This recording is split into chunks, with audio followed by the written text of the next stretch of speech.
দেখছেন চ্যানেল আয়ের রাতের সংবাদ। এবারে খেলার খবর।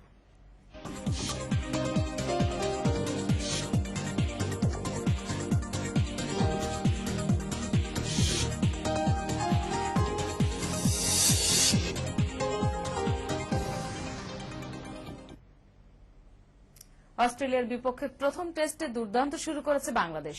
প্রথম দিন শেষে বাংলাদেশ তাদের প্রথম ইনিংসে করেছে 5 উইকেটে 355 রান। 35 রানে অপরাজিত আছেন রাজিন সালে। রিপোর্ট করছেন অখর মণ্ডল।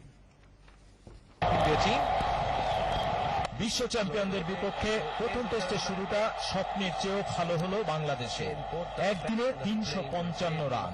টেস্ট শুরুর আগে স্বপ্নেও এটা ভাবা কঠিন ছিল বাংলাদেশের জন্য, কিন্তু যেটা স্বপ্নে ভাবা যায়নি সেটাই করে দেখালেন শাহরিয়ার নাফিজ, হাবিবুল বাশার, রাজিন সালেরা। অস্ট্রেলিয়ার বিপক্ষে প্রথম টেস্ট খেলতে নেমে শাহরিয়ার নাফিজ 138 রানের যে ইনিংসটা খেললেন তার সংক্ষিপ্ততম বর্ণনা হতে পারে অসাধারণ। টেস্ট ক্যারিয়ারে প্রথম সেঞ্চুরি করার পথে রেকর্ড বইয়েও নাম লেখালেন এই বাঁহাতি ওপেনার।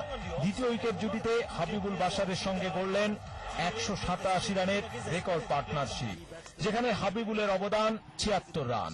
এর আগে দ্বিতীয় উইকেটে বাংলাদেশের সর্বোচ্চ পার্টনারশিপ ছিল 167 রান।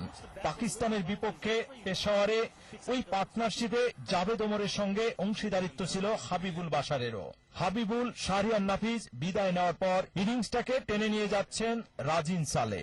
শাহরিয়ার নাফিজের সেঞ্চুরি, দ্বিতীয় উইকেটে রেকর্ড পার্টনারশিপ আর একদিনে 355 রান, সব মিলিয়ে দিনটা স্বপ্নের মতোই কাটল বাংলাদেশের।